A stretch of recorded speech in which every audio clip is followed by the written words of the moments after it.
পাচ্ছে না, কোন ইমাম সামনে যাওয়ার সাহস পাবে না। চলুন, নবীজি কয় ফাসাল্লাইতা রাকাতাইন, আমি আমার পিছনে মুক্তা দিয়ে নিয়ে 2 রাকাত নামাজ পড়লাম।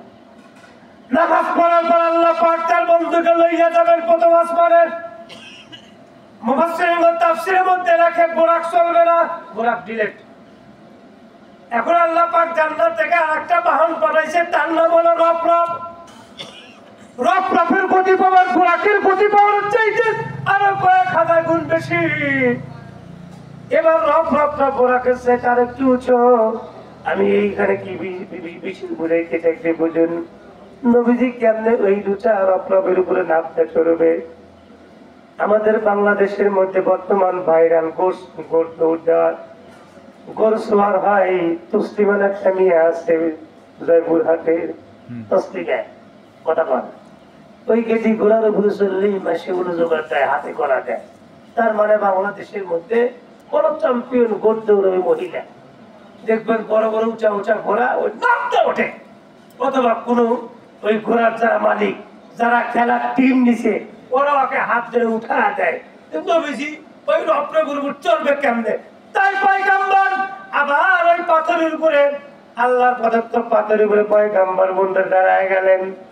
আমরা যদি বন্ধুরে নাটোর যাই, রাজশাহী যাই, ঢাকায় যাই, যদি 10 তলা বিল্ডিং এ উঠতে চাই, ভাইজান কয়তলা উঠবেন? বলে 10 তলায়। লিফটম্যান 9 তলা সুইচ টিপ দেয়, ওই লিফটটাকে 10 তলায় নামা দেয়। আল্লাহর পয়গম্বর যেই পাথরের মধ্যে চললো, কোনো লিফটের সুইচ দেওয়া লাগে নাই, কোনো হ্যান্ডেলিং করা লাগে নাই, কোনো মেশিন চালানো লাগে নাই। আল্লাহর পয়গম্বর যেই মাত্র পাথরের মধ্যে উঠে বসছে, আমার বন্ধু আল্লাহর কুদরতি ভাবে রফরফের পেট পর্যন্ত পাথরটা উঠে পড়লো। নবীজি বন্ধুর রফরফের মধ্যে চললেন। রফরফ বাইতুল মুকাদ্দাস থেকে টান্দা প্রথম আসমানে লইয়া গেল, পাথরটা শূন্য অবস্থায় রইয়া গেল। ইতিহাসের মধ্যে লিখছে বন্ধু, বাইতুল মুকাদ্দাসের বারিন্দায় আজ পর্যন্ত এই পাথরটা শূন্য অবস্থায় রয়ে গেছে। পাথরের নিচে কোনো কোটা দেওয়া নাই, পাথরের সাথে শিকল দিয়া উপরে মসজিদের সাথে সাথে টানা দেওয়া নাই, একদম শূন্য অবস্থায় পাথর। ওই পাথর বড় বরকতি পাথর, ওই পাথর নবীজির কদম সশরীরে লেগেছেন। সেই জন্য সারা পৃথিবীর ইহুদি আর খ্রিস্টানরা চিন্তা করলেন, বাইতুল মুকাদ্দাসের বারিন্দা যেই পাথরটা শূন্য অবস্থায়, ওই পাথরকে ধ্বংস করতে হবে।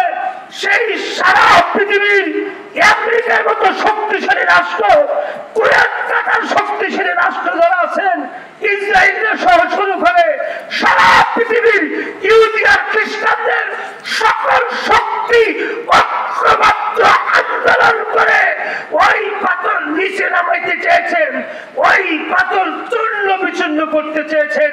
সারা পৃথিবীর সমস্ত ইহুদি খ্রিস্টানদের অস্ত্র শস্ত্র দিয়ে শত শত বছর পর্যন্ত চেষ্টা করছে। বাইতুল মুকাদ্দাসের ভিতরে ওই পাথর এক সিল উঠাইতে পারে নাই, এক সিল নামাইতেও পারে নাই। আল্লাহু আকবার।